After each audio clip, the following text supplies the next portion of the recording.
Welcome back to the IBSP. Here's your host, Foxy New. Canelo versus Sheeraz. Look, let's break it down honestly and objectively as possible. And it's been announced that Edgar Berlanga will be fighting Hamzah Sheeraz.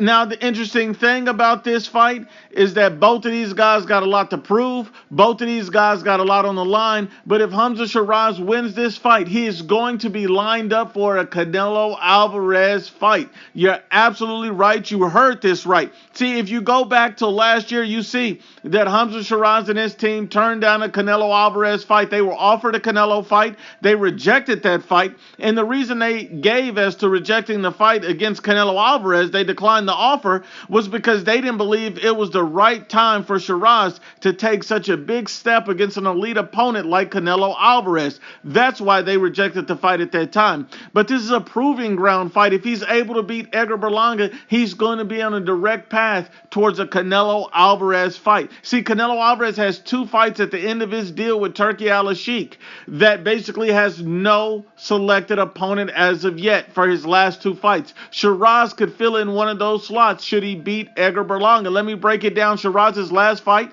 was at 160 pounds against Carlos Adames. Many people felt like Sheeraz lost that fight and he was gifted a draw. The fight shouldn't have been a draw. It looked like he clearly lost the fight. He lost to Carlos Adames, which many people believed and witnessed that night, but it was a draw officially.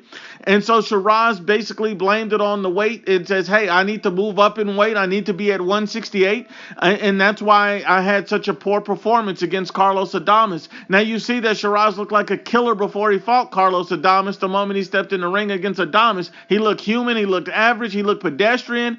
And, many people thought he lost that night. But nonetheless, he's now moving up. In his first fight at 168 pounds is going to be against Edgar Berlanga. Edgar Berlanga is 1 fight removed from an ass whooping at the hand of Canelo Alvarez. His last fight obviously was a garbage tomato can cab driver, which he beat up on. So nobody's impressed with anything Edgar Berlanga has done at this point.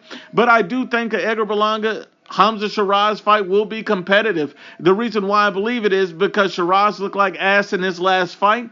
Sheeraz is also moving up in weight in his first fight at 168 pounds against Edgar Berlanga, who's going to be a very big and heavy fighter the night of the fight. So I think it's going to be an interesting fight. It's going to be a competitive fight. Who I have winning, I don't know as of yet, because both of these guys have proven to be ass in their own ways. So really, we'll see who's able to pull out the victory, who's able to come across victorious in this fight. But Turki Al-Sheikh is desperate to match up Hamzah Sheeraz and Canelo Alvarez, and I can see that fight on the horizon if he's able to get past Edgar Berlanga. And the reason why is because this would be a massive fight overseas, so we shall see what happens.